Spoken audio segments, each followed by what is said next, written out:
मेरे सामने मस्जिद अक्सा के वो हालात हैं कि जहाँ तरावी पढ़ते हुए लोगों को लहूलुहान किया गया। जो उम्मत मुस्लिमा के हालात हैं, कुछ भी जो बंदा दर्द दिल रखता है, आज वो सोचने पे ज़रूर मजबूर है कि हर जगह उम्मत मुस्लिमा ही क्यों जुल्म का शिकार है। ऐसे हालात से बचने के लिए हमें क्या करना चाहिए? खाकम बदहन हमारे पास क्या गारंटी है कि जो कुछ आज मस्जिद अक्सा में हो रहा है वो कल यहाँ नहीं होगा? माज़अल्लाह, अल्लाह हमेशा महफूज रखे। लेकिन कुफर इस हद तक दलेर हो चुका है, जसारत कर रहा है। एक हदीस शरीफ पहले भी किसी मौका पर मैंने आपको सुनाई होगी। रसूल अकरम सल्लल्लाहु अलैहि वसल्लम ने फरमाया था, ये जो मस्जिद अक्सा में तरावी में वाक़या पेश आया, उस हदीस में इसका जिक्र है। रसूल पाक सल्लल्लाहु अलैहि वसल्लम ने सदियों पहले गैब की खबर दी। मुस्तदरक लिल हाकिम में वो हदीस शरीफ है, लयंतक़िदन्न उरल इस्लाम उरवतन उरवा। ये जो दीन इस्लाम मैं लेके आया हूँ, इस पर हमले होंगे और इसके कड़े एक एक करके टूटेंगे। यानी कड़े तशबीह दी के वो सहारे के जिनको पकड़ के उम्मत अपना सफर कर रही होगी, तो दुश्मन एक एक उम्मती को शिकार करने की बजाय कड़े पर हमला करेगी कि जिसने वो पकड़ा है वो ही गिर पड़े। तो एक कड़ा टूटने से लाखों करोड़ों वो तूफाने जिंदगी की नजर हो जाए। तो रसूल पाक सल्लल्लाहु अलैहि वसल्लम ने बड़ी मेहरबानी फरमाते हुए ये निशानदेही की, बजाय इसके कि तुम हर कड़े की तरफ पहरा देने के लिए निकलो, मैं तुम्हें एक जगह बताता हूं, उस जगह इकट्ठे होकर पहरा दो, तो पीछे जितने कड़े हैं सब महफूज हो जाएंगे। और अगर वहां तुमने पहरा ना दिया तो फिर एक एक करके टूटता चला जाएगा। अब जाहिर है कि मसलन 1000 जगह पे पहरा देना हो तो ये मुश्किल है, और एक जगह पे देना हो तो आसान है। आपने हमें वो पहली जगह बताई, मगर अफसोस कि हमने वो भुलाई, जिसके नतीजे में आज के हालात का हमें सामना है। सरकार सल्लल्लाहु अलैहि वसल्लम ने तो कोई कमी नहीं छोड़ी, यानी इस मरहले की भी रहनुमाई सरकार ने फरमाया अव्वलुहुन्ना नक़दन अल हुक्म व आखिरुहुन्ना अस्सलाह। पहले कहां सब इकट्ठे होके पहरा दें? क्या नमाज महफूज करें? क्या रोजा महफूज करें? क्या हज महफूज करें? क्या निजामे ज़कात? क्या तहज्जुद? क्या तिलावत? सबसे पहले कहां पहरा दें?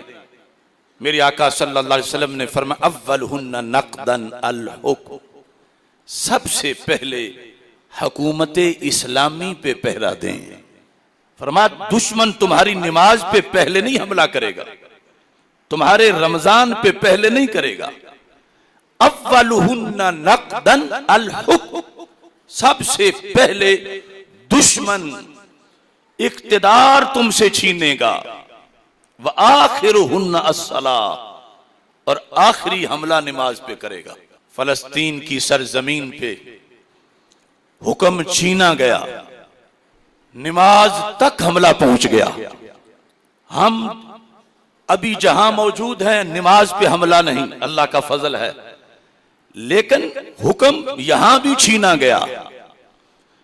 हुकूमत कुरान और सुन्नत की हो तो फिर नमाज बचती है, फिर रोजा भी बचता है।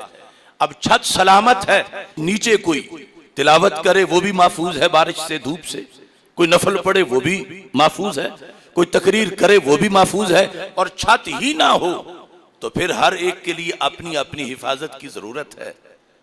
तो मेरे आका सल्लल्लाहु अलैहि वसल्लम ने फरमाया मैं एक निजाम हुकूमत लेके आया हूं, सबसे पहले मेरी उम्मत तुमने इस मेरे निजाम मुस्तफ़ा सल्लल्लाहु अलैहि वसल्लम पे पहरा देना है।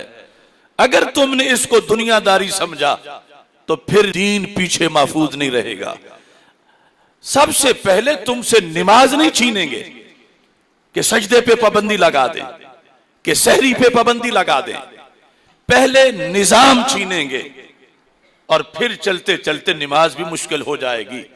सरकार के लफ्ज देखो और बैतुल मुकद्दस के हालात देखो। सबसे पहले इक्तिदार और हुकूमत उस खास एरिए से यहूद ने छीना और अब उन्हें हमारी नमाज भी रास नहीं आ रही, अब मुसलमान का सजदा भी रास नहीं आ रहा।